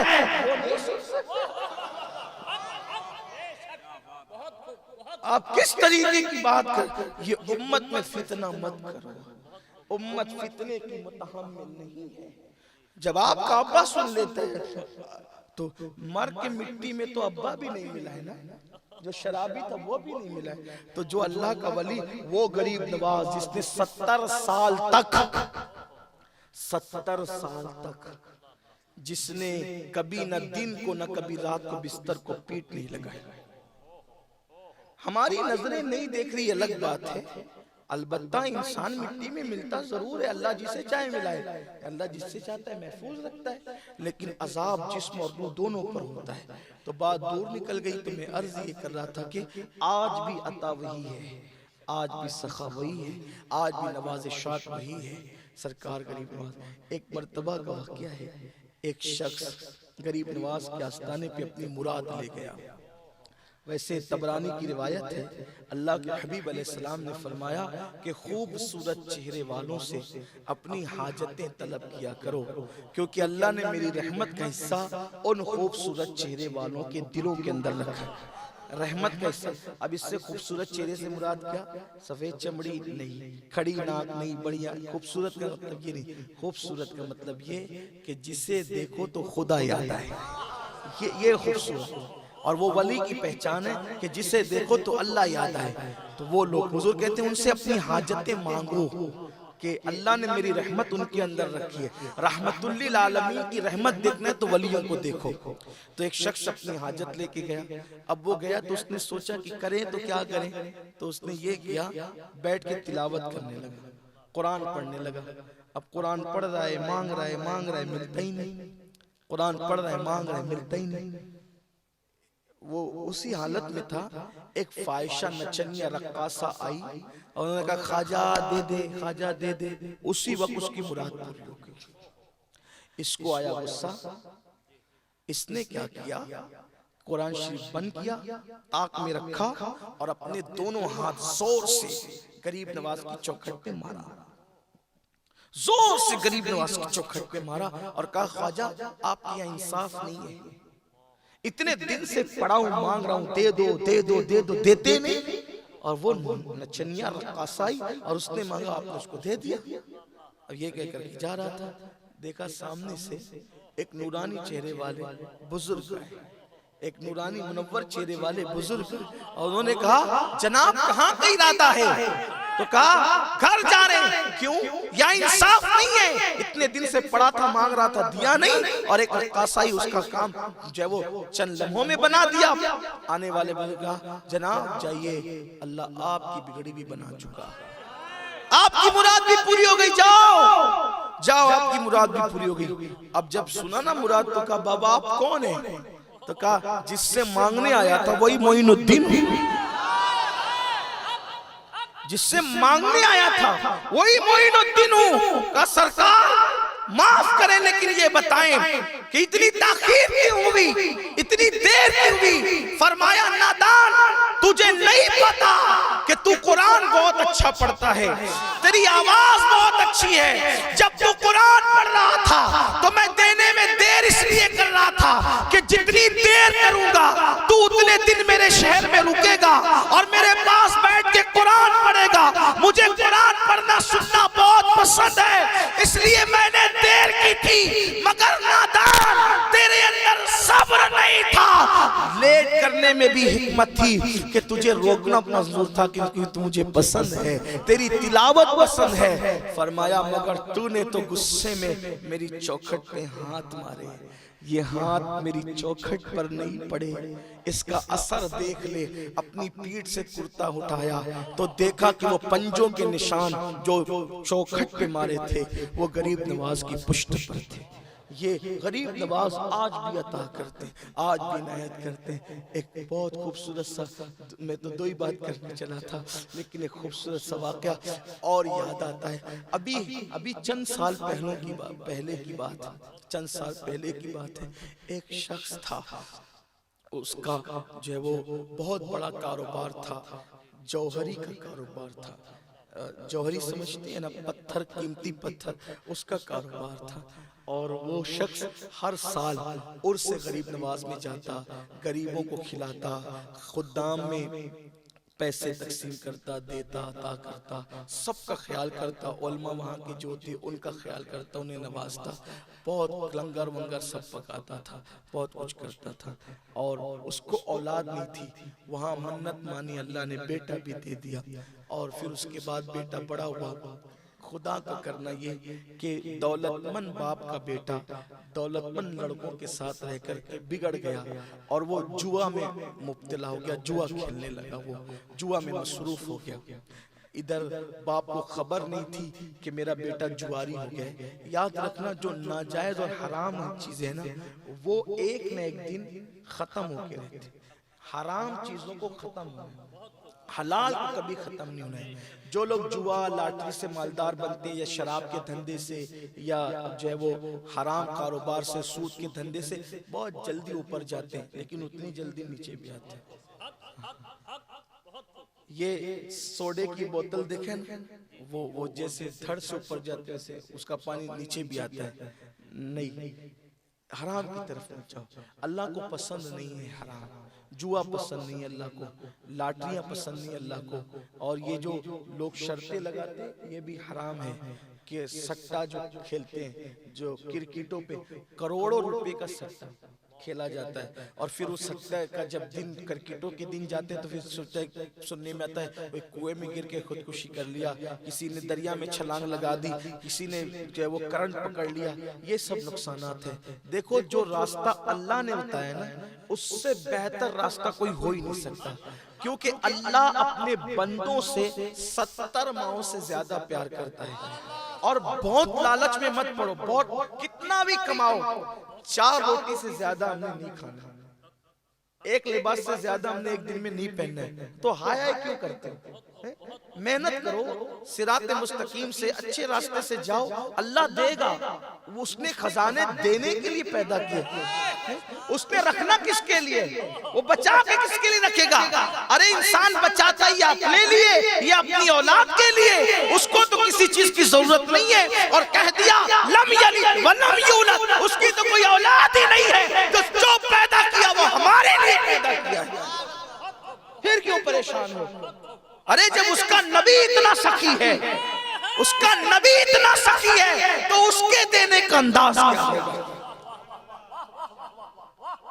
جب نبی کی سخاوت اتنی ہے کہ جس کو دیا دینے والا بنا، تو خدا کی عطا کی شان کیا ہوگی؟ اس لیے جلدی مت کرو، حرام کی طرف مت جاؤ، دھیرے دھیرے طرف. ابھی لوگوں کا حال کیا ہے؟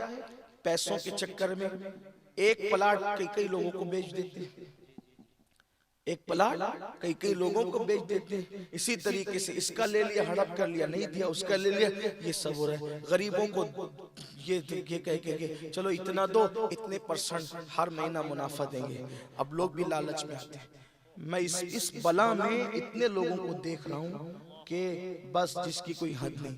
پہلے دوسرے مہینے میں 20 25% منافع دیا، پھر لوگ لالچ میں کہتے ہیں نہیں ابھی مت دیجیے، آپ ہی رکھیے، اس کو اور بڑھائیے، اور پھر سارا اٹھا کے لے کے بھاگ گیا. یہ حالت ہوتی. اللہ کا فرمان ہے ہم حرام کو ہلاک کریں گے، حرام کو ہلاک کریں گے اور حلال میں برکت عطا کریں گے. مت جاؤ حرام کی طرف، اور اپنی اولاد کو بھی یہ درس دو رزق حلال کی. حلال حلال اپنا اثر دکھاتا ہے. حلال حلال ہے. حلال کو کتنا بھی ختم کرنے کی کوشش کی جائے حلال بڑھتا ہی جائے گا، اور حرام کو جتنا بھی بڑھانے کی کوشش کرو گے حرام کم ہوتا جائے گا. خواتین سے بھی کہتا ہوں سیدہ فاطمہ کی سنت کے مطابق فاقے کر لیا کرو، مگر اپنے گھر میں حلال کا ماحول بناؤ، حرام مت آنے دو. کل کی عورتیں اپنے شوہر سے کہتی تھی کہ واپس خالی ہاتھ آنا مگر حرام لے کر کے مت آنا. ہمیں بھوکا رہنا پسند ہے مگر حرام کھانا پسند نہیں ہے. اور آج کی عورتیں اپنے شوہر سے کہتی ہے چوری کر، ڈاکہ ڈال، کچھ بھی کر مگر ہمیں لا کر کے دے، ہماری مانگ پوری کر. تو تم بھی جہنم میں جاؤ گی، تمہارا شوہر بھی جہنم میں جائے گا، تمہارے بچے بھی جہنم میں جائیں گے. یہ دنیا چند دن کی ہے، یہ دنیا 2 روز کی ہے، اس کے بعد یہ دنیا ختم ہونے والی ہے. یہ چند روزہ دنیا کے لیے جو ہے اپنی آخرت تباہ مت کرو. کیا خیال ہے ان عورتوں کے بارے میں جنہیں روزانہ دودھ اور چندن سے نہلایا جاتا تھا، لیکن آج ان کی قبروں کے نشان بھی موجود نہیں ہے، مگر جس کے گھر میں ایک مہینے تک چولہا نہیں جلتا تھا، اس سیدہ فاطمہ کا نام آج بھی ہر جمعہ کو خطیب منبر پر ادب سے لیتا نظر آتا ہے. اور دنیا کو بتایا گیا عزت وہ نہیں ہے جو حرام کھانے میں ملتی ہے، عزت وہ ہے جو حلال کی بنیاد پہ بھوکے رہنے میں قدرت عطا کرتی ہے. اس لیے جوا، شراب، سٹا یہ سب حرام ہے، اور اللہ نے جتنا مقدر میں لکھا ہے اتنا ہی ملنا ہے اس سے. اور یہ بھی کہہ دوں جتنا مقدر میں لکھا ہے اتنا ہی کھانا بھی ہے، اس سے زیادہ نہیں کھانا ہے. میں نے دیکھا دسترخوان لگا ہوتا ہے، بہت سارے لوگ کہتے ہیں میں یہ نہیں کھاؤں گا. کیوں؟ ڈاکٹر نے منع کیا. یہ نہیں کھاؤں گا کیوں؟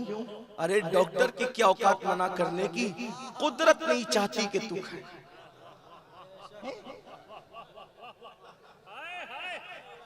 قدرت نہیں چاہتی، کیونکہ اللہ نے تجھ پہ بند کر دیا، اب تو نے نہیں کھانا اس کو۔ اب چاہے درجات بلند کرنے کے لیے بند کروا دیا ہو یا سزا کے طور پہ کیا ہو، دونوں چیزیں ہو سکتی ہیں، ہم کسی سے کیا بدگمانی کریں، لیکن بند کروا دیا قدرت نے۔ اب پتہ چلا کہ ہو کر بھی لایا کون؟ خود ہی جا کے لایا، لیکن خود نہیں کھا سکتا، یہ عبرت کی بات نہیں، یہ عبرت تو اللہ کی کام اللہ جانتا ہے، اللہ اپنی تدبیریں جو وہ اس کی خفیہ تدبیر بہت بہت بڑی ہے، کوئی نہیں ٹک سکتا۔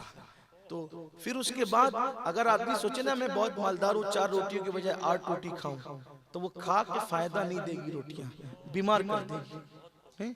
آدمی زیادہ کھا لے ڈکارے لیتا رہے، زیادہ کھا لے بدہضمی ہو جائے، بیمار ہو جائے، یہ ہے۔ تو اپنی بھوک جتنی ہے اتنی نہ، 2-4 روٹیاں ہیں، ایک لباس ہے، کتنا کیا کرتے تھے غریب نواز، پورے ہندوستان کو خیرات دینے والا میرا خواجہ، ایک ہی لباس پہ پوری زندگی گزار، ایک ہی۔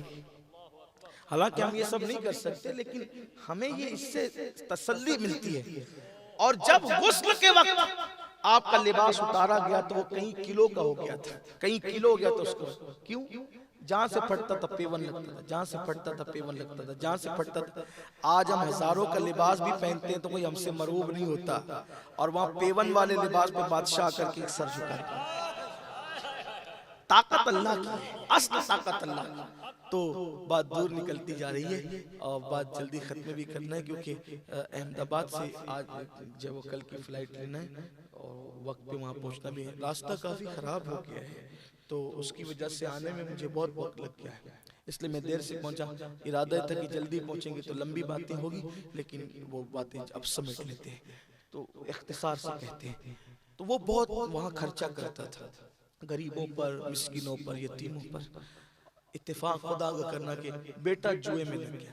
اپنی اولاد کو خوب اچھا کھلاؤ، اچھا پہناؤ، جو کرتے ہو کرو، مگر ان پہ کڑی نظر رکھو، بالکل چیل کی طرح، عقاب کی طرح، کہ وہ بری صحبت میں نہ جائے۔ بری صحبت بڑی خطرناک ہے، اور مالداروں کے لڑکے ہی نہیں، اب تو ہر طبقے کے لڑکے جو ہے وہ صحبت کی وجہ سے بہت بگڑ رہے ہیں، اور کچھ لڑکے ایسے ہیں سماج میں جو دوستیاں ہی کرتے ہیں لوگوں کو بگاڑنے کے لیے۔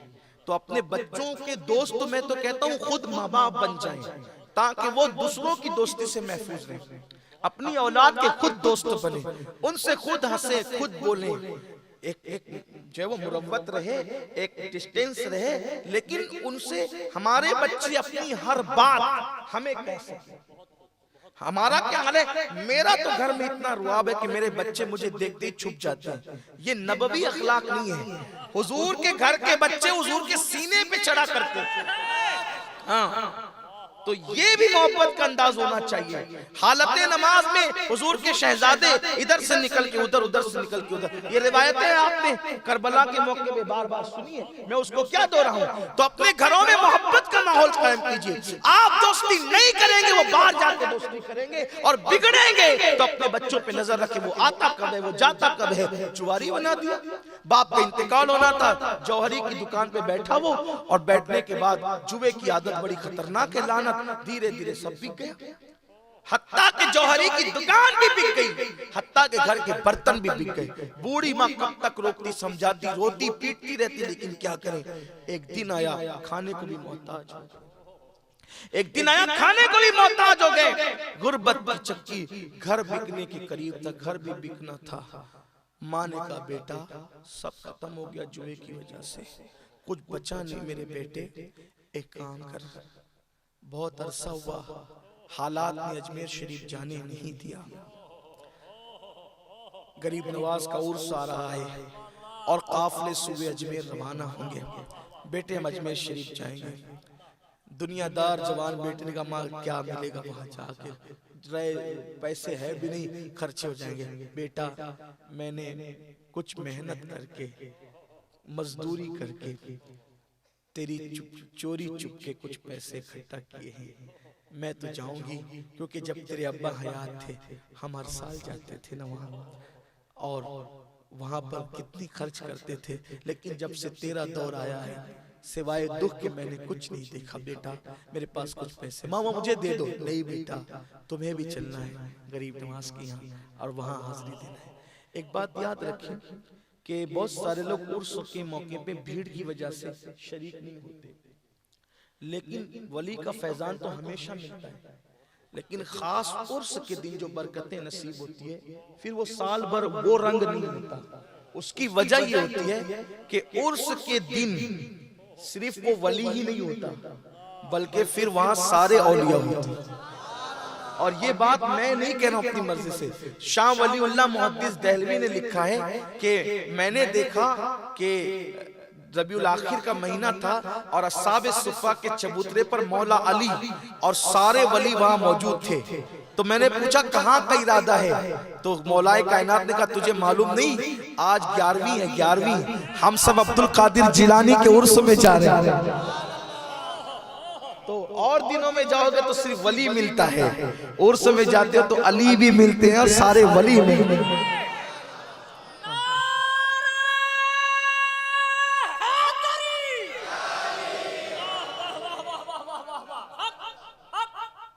تو عرس کی بات یہ الگ ہوتی، پھر چاہے آپ عرس میں جا کر کے کمرے ہی میں بیٹھ جائیں، لیکن کوشش کریں اگر جا سکتے ہو تو جایا کریں، شریک ہوا کریں۔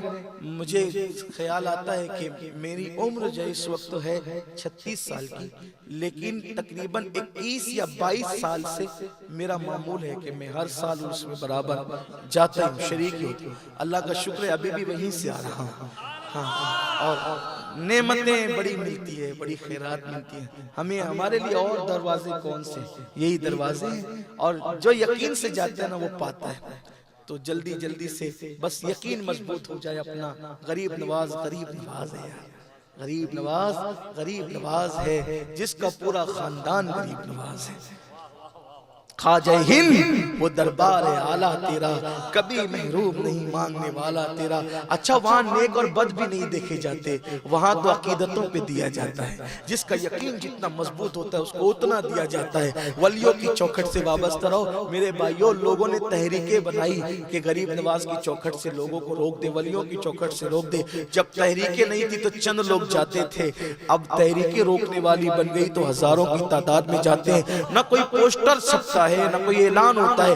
ادھر افق پہ رجب کا چاند نظر آیا، عاشقوں کے قافلے روانہ ہونے شروع ہو گئے۔ آپ دیکھیں تو صحیح وہ کون سی طاقت ہے، لوگ بے مطلب کا تھوڑی جاتے ہیں، وہاں سے کچھ ملتا ہے تبھی تو جاتے ہیں، لوگ ملتا ہے تبھی تو جاتے ہیں، بگڑی بنتی تبھی تو جاتے ہیں۔ تو ماں نے بیٹے سے کہا بیٹے ہم اجمیر شریف چلیں گے۔ بیٹے نے کہا ماں چھوڑو نا اور خرچہ ہو جائے گا۔ نہیں بیٹا ہم چلیں گے، کچھ پیسے کسی سے قرض لے لیتے ہیں اور وہاں چلتے ہیں۔ بہرحال قافلہ جا رہا تھا، دونوں ماں بیٹے قافلے میں شریک ہو گئے، قافلے میں شریک ہوئے، وہاں رہی۔ اب پہلے جاتی تھی تو بات الگ تھی، آج جاتی ہے تو خود کے کھانے کے مسائل ہیں، لنگر پہ گزارا ہوتا ہے۔ کل خود لنگر کرتے تھے، آج لنگر پہ گزارا ہوتا ہے۔ تو چونکہ جب انسان یہ سب چیز دیکھتے ہیں نا تو دل ٹوٹتا ہے، اور جب ٹوٹے ہوئے دل سے فریاد نکلتی ہے، دل سے جو بات نکلتی ہے اثر رکھتی ہے، پر نہیں طاقت پرواز مگر رکھتی ہے۔ ٹوٹے ہوئے دل سے صدائیں نکل رہی تھی، گزری ماضی کے دن یاد آ رہے تھے، کہاں پہلے غریبوں کو بھیک دیتے تھے، اتنا نوازتے تھے، اتنا عطا کرتے تھے، اور آج تو خود کے مسائل ہے۔ روتی جاتی ہے غریب نواز سے عرضیاں لگائی جاتی ہے، روتی جاتی ہے غریب نواز سے بھیک مانگتی جاتی ہے۔ تو بچا بچا کے نہ رکھ اسے، تیرا آئینہ ہے وہ آئینہ کہ شکستہ ہو تو عزیز تر ہے، نگاہ آئینہ ساز میں اللہ اکبر۔ ادھر مانگ رہی ہے، رو رہی ہے، گڑ گڑا رہی ہے۔ یاد رکھنا میں نے مدینہ منورہ کے بعد اگر سب سے زیادہ کسی آستانے پر لوگوں کو روتے دیکھا ہے تو وہ میرے غریب نواز کا آستانہ ہے، وہ میرے خواجہ کی چوکھٹ ہے۔ میں نے لوگوں کو روتے وہاں بہت دیکھا ہے، اور پتہ نہیں ایسا لگتا ہے جیسے ماں کا پیار مل رہا ہے، ایسا لگتا ہے جیسے باپ سے زیادہ شفقتیں مل رہی ہے، ایسا لگتا ہے جیسے ہم روتے ہیں تو کوئی اپنی آستین سے آنسوؤں کو خشک کر رہا ہے۔ اللہ وہ رو رہی تھی، مانگ رہی تھی، گڑ گڑا رہی تھی، یقین تھا، اور عورتوں کو یقین مردوں سے کچھ زیادہ ہی ہوتا ہے۔ چھٹی شب آئی اور وہ بھی گزر گئی، اور اس کے بعد قافلے پھر واپس لوٹنے لگے، بھیڑ چھٹنے لگی۔ اب ادھر بھی وہ بیوہ خاتون اپنے بیٹے سے کہتے بیٹا چلو آخری الوداعی حاضری دے دیتے ہیں، اب تو غربت اتنی ہے کہ پتہ نہیں کب آنا نصیب ہوگا یا زندگی میں اب آ بھی نہ سکیں گے۔ روتے ہوئے آنسو دوپٹے سے پوچھتے ہوئے غریب نواز کو الوداع کہا، اور چلتے چلتے جب بڑی سامنے ایک نورانی چہرے والا فقیر مرد درویش آیا، اور اس نے گول سا بڑا پتھر اس کی جھولی میں ڈال دیا۔ عقیدت بڑی دیوانی ہوتی ہے، عقیدت بڑی دیوانی ہوتی ہے۔ پتھر نہ دیکھا، اجمیر مقدس کی خیرات سمجھ کر دوپٹہ لیا اور سینے سے لگا لیا۔ جوان بیٹے نے بھی، بگڑے ہوئے بیٹے نے بھی دیکھا کہ ماں کی جھولی میں کسی فقیر نے پتھر ڈالا ہے، اور ماں نے اس کو لے لیا، لیکن لے کر کے سنبھال کر کے گئی اور گھر پہ سنبھال کر رکھ دیا۔ یہ پتھر اجمیر شریف کا پتھر ہے، یہ پتھر کسی اجمیر کے فقیر کا دیا ہوا پتھر ہے۔ ایک دن بیٹے نے کہا ماں سب تو ختم ہو گیا، مکان بیچ دو۔ نہیں بیٹا کیا کریں گے، مکان بیچ کے کہاں جائیں گے؟ کہا وہ جو رئیس سے پیسے جمع کیے تھے وہ بھی تم نے اجمیر کے سفر میں خرچے کر دیے۔ کیا دیا تمہارے خواجہ نے، کیا دیا تمہارے خواجہ نے؟ پیسے وہاں پر آپ نے خرچہ کر دیا، قرضہ بڑھا لیا۔ ماں نے کہا بیٹا تو نے جوئے کے لیے اتنا قرضہ کیا کہ سب بیچ دیا، اگر میں نے غریب نواز کے عرس کے لیے کچھ پیسے لے لیے تو کیا گناہ کیا؟ بیٹا غصے میں آیا اور وہ پتھر اٹھایا، وہ پتھر اٹھایا کہ یہ پتھر دیا، اس پتھر میں کیا تھا؟ پتھر دیا، اور جنون کی کیفیت میں پتھر اٹھا کر گھر کی دیوار پہ دے مارا۔ جیسے گھر کی دیوار پہ دے مارا پتھر ٹوٹا، اور ہیرے اس پتھر سے نکل کر پورے گھر میں بکھر گئے، اس پورے گھر میں بکھر گئے۔ جب بیٹے نے دیکھا آنکھیں چکا چوند ہو گئی۔ ماں نے پھر خوشی کے آنسو پوچھتے ہوئے کہا دیکھ میرے خواجہ نے کیا۔ واہ واہ واہ واہ،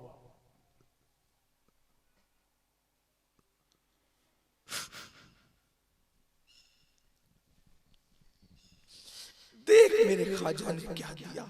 واہ واہ واہ، پھر سے اس نے توبہ کی، توبہ کی توفیق اس کو نصیب ہوئی، توبہ کی توفیق۔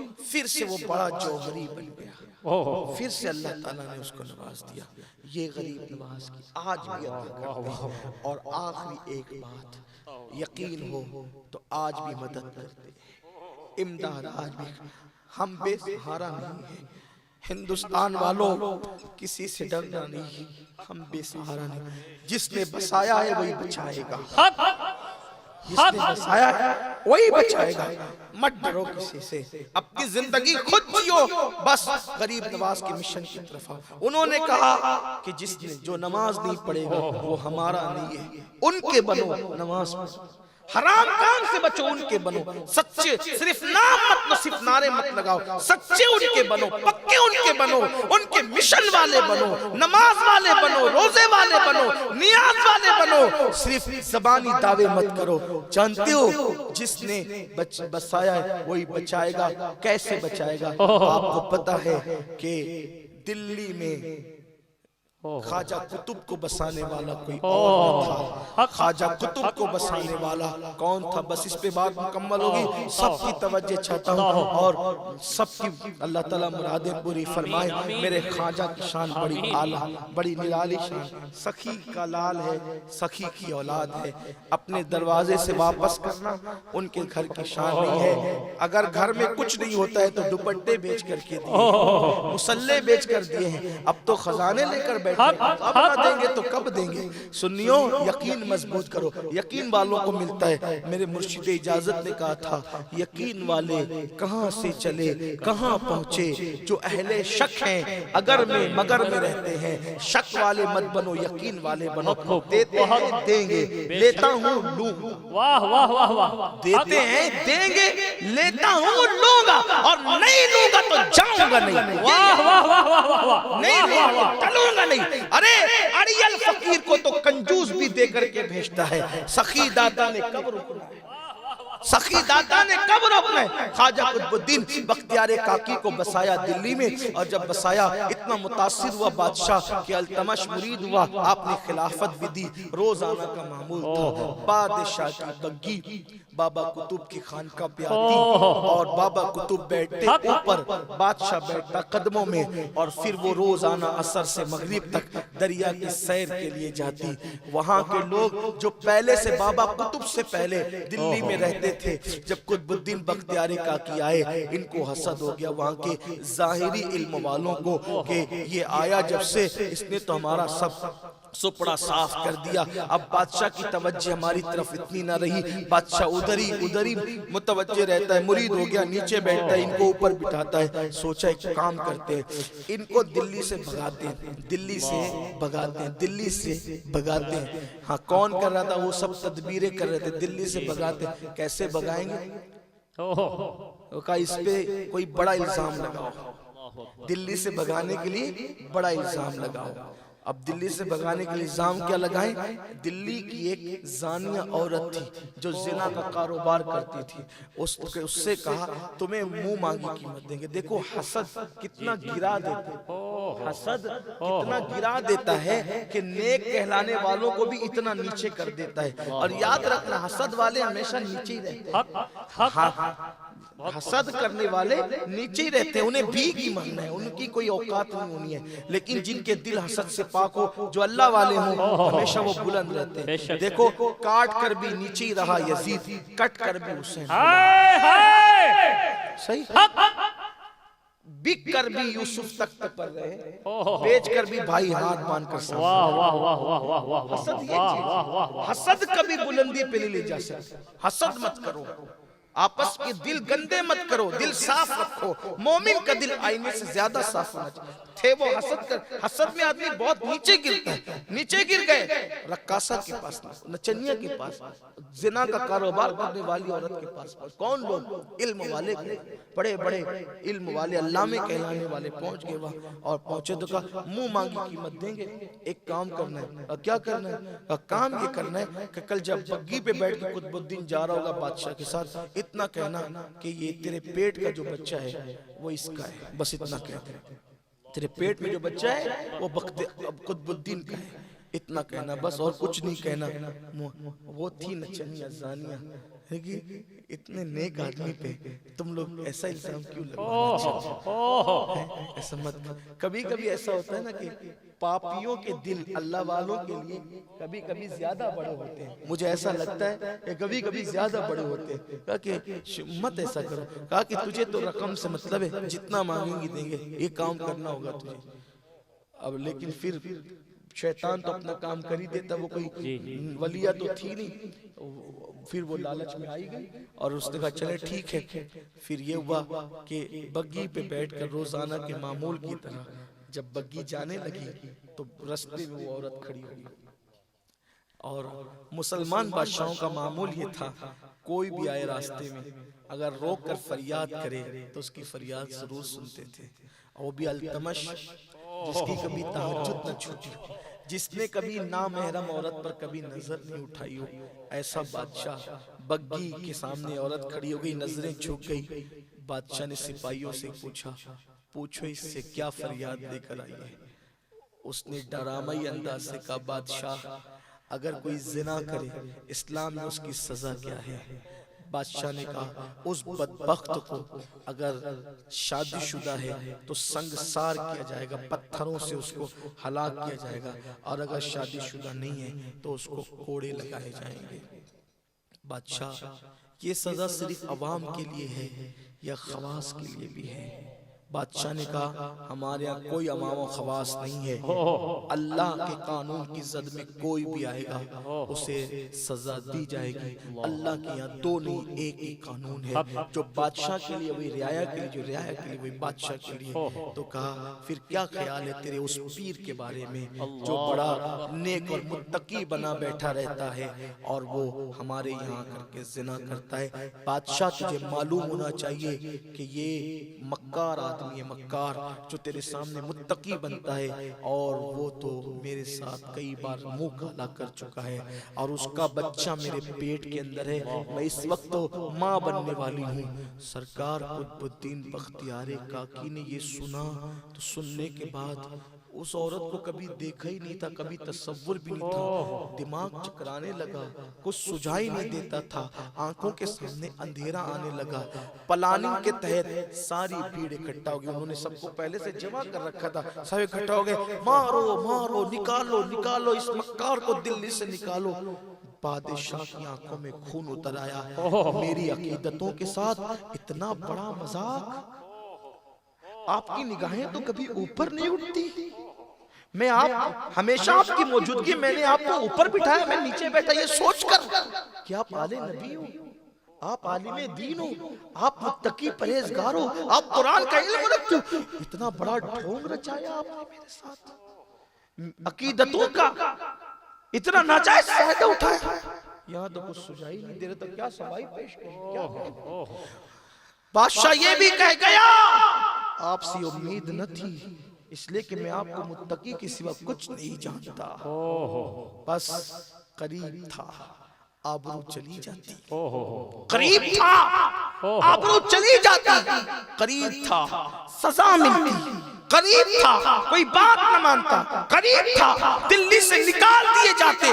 بختیار کاکی نے سوچا کیا کروں، کس کو بلاؤں، کس کو پکاروں، پیر تو دنیا سے وصال کر چکے ہیں، لیکن یقین مضبوط تھا، پوری ہمت کی، آنکھوں کے سامنے اندھیرا چھایا تھا، اجمیر مقدس کی طرف رخ کیا، خواجہ مجھ پر کرم کرنا، دلی میں آپ نے بسایا ہے، بچائیں گے آپ نے بسایا، آپ ہی بچائیں گے، میرے مرشد اس الزام سے اب مجھے آپ کے سوا کوئی نہیں بچا سکتا، بس اتنی فریاد کرنی تھی، گویا کہ یوں کہا ہو بگردابے بلا افتاد کشتی، ضعیفانو شکستہ رات و پشتی، بھاگ کے خواجہ عثمان ہارون، مدد کن یا معین الدین چشتی، مدد کن یا معین الدین چشتی، مدد کن یا معین الدین چشتی۔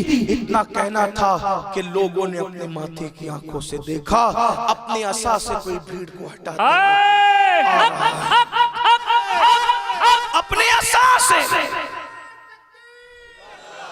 اپنے عصا سے کوئی بھیڑ کو ہٹاتے ہوئے آ رہا ہے، لوگوں نے توجہ کی تو وہ کوئی اور نہیں تھے، وہ خواجہ اجمیر چلے آ رہے ہیں، سرکار غریب نواز، تکبیر، نعرہ رسالت، سرکار غریب نواز چلے آ رہے تھے، سب دیکھ کر تعظیماً ہاتھ مان لیتے ہیں۔ غریب نواز نے پوچھا بابا قطب سے مخاطب کیا ہوا، آواز بھی نہیں نکلتی تھی، اپنے داتا کو اپنے مرشد کو آتے دے، آواز بھی نہیں نکل رہی تھی، صرف ہاتھ کی اشارے سے بادشاہ اور اس عورت کی طرف ہاتھ کیا، اور کچھ نہ کہہ سکے، منہ سے کچھ، شریف آدمی کے لیے الزام ہی لگنا موت سے کم نہ تھا، اللہ اکبر، اشارہ کیا، منہ سے کچھ بھی نہیں نکل رہا تھا۔ دلی والے سوچ رہے تھے کہ ہم نے قطب الدین کی آبرو ختم کر دی ہے اور ہمیشہ کے لیے اس کا قصہ تمام کر دیا ہے۔ غریب نواز نے اپنا عصا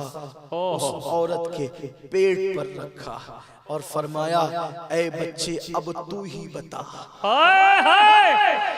اے بچے اب تو ہی بتا تو کس کی اولاد ہے۔ اس عورت کے پیٹ سے آواز آئی یا غریب نواز، آپ کا مرید و خلیفہ تو اللہ کا ولی ہے، یہ فلاں نے میری ماں کو پیسے کا لالچ دے کر ان پہ الزام لگوایا ہے، اور آپ کا مرید تو پاک دامن ہے۔ جب پیٹ سے آواز آئی تو سارا معاملہ کلیئر ہو گیا، حضرت بختیار کاکی کی عزت میں اور اضافہ ہو گیا۔ اب بادشاہ نے کہا جب نام سامنے آ گئے اب ان کو سزا دی جائے، لیکن ابھی یہ معاملہ ہو ہی رہا تھا، لوگوں نے کہا فیصلہ کس نے کیا، غریب نواز کہاں گئے، لوگوں کی نگاہوں سے اوجھل ہو گئے۔ یہ میرے خواجہ کی شان ہے، خواجہ ہند وہ دربار ہے اعلیٰ تیرا، کبھی محروم نہیں مانگنے والا تیرا۔ اللہ ہمیں ان آقاؤں کی دہلیز سے، ان کی چوکھٹ سے وابستہ رکھے، غلامی میں رکھے۔ الہی تابوت خورشید و ماہی، چراغ چشتیہ راہ روشنائی۔ ہندوستان والے خوش نصیب ہے، غریب نواز کا آستانہ ہمارے ملک میں موجود ہے۔ اللہ غریب نواز کی برکتیں ہمیں نصیب فرمائیں، اور اللہ ان کے فرامین پر ہمیں عمل کی توفیق عطا فرمائیں۔